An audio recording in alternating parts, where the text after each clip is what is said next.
Hi there, it's Jeff, and welcome to my YouTube channel for those who are new and also to those who have been following me.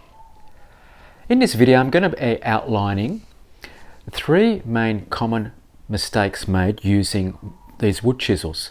Now, I used to train a lot of apprentices in the past, and I used to see a lot of mistakes, or actually apprentices not using chisels correctly, and not only apprentices, beginners as well. So I've put together this little video with my top three common mistakes made using wood chisels, or also not using them correctly. So join me on this video, and I'm going to go through these mistakes so that you don't do them and you can use your wood chisels, work safely with them and use them correctly. Okay, to begin with, let's have a look at these wood chisels. Now, there are two main common types of chisels. You've got your paring chisels, which are for general use, which is probably the most common one that you will use. And you've also got a mortise chisel, which is basically for chiseling out and doing mortises. So for your mortise and tenon joints, for example. Now, these chisels, when you actually sharpen these chisels correctly, they can be razor sharp. So it's just like working with a sharp knife. So that's the way you should probably be thinking about, when you are using these, because they can be dangerous. And that leads me to mistake number one. So mistake number one is working with wood chisels and having your hands, or placing your hands in front of the chisel. Now, it may sound stupid, it may sound dumb or funny, but I see this all the time.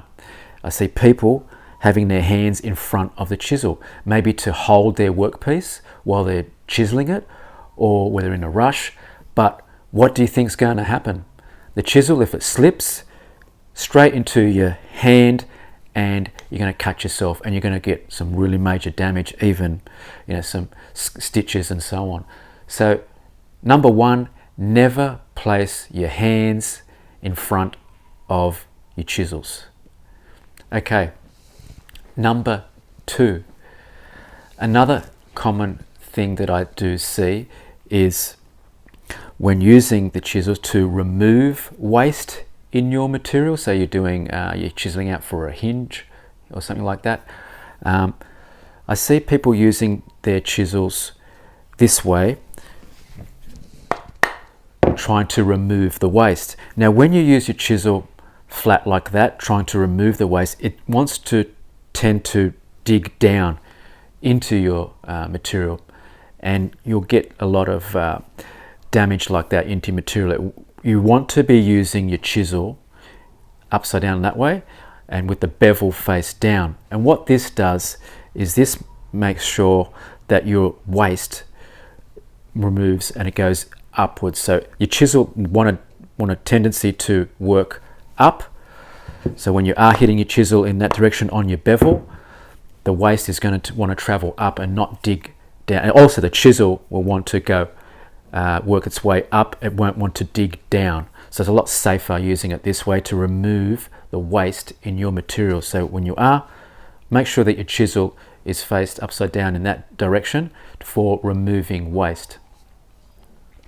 Okay, and number three, the last one, is when using your chisel, I see people using or grabbing whatever they have around, and it happens to be a metal hammer or claw hammer, but you don't use claw or metal hammers, metal-ended hammers for your chisels. You use a mallet.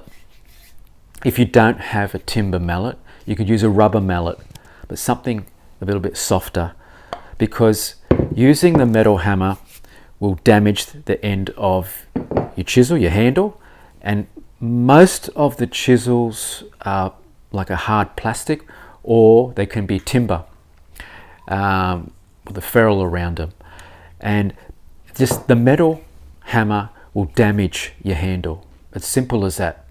It will just damage it.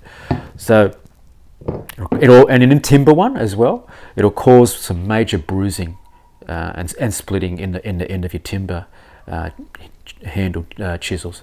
So always use a timber mallet when striking your chisel, or a rubber mallet if you don't have a timber mallet. So that basically wraps up my video for today on work with chisels and working with them safely. And if you can avoid those most common mistakes, you'll be on the right track. So hopefully you like this little video. Press like if you did, share with your friends, and don't forget to subscribe so you can keep up to date with my latest videos that are coming out. And hopefully I'll see you in my next one.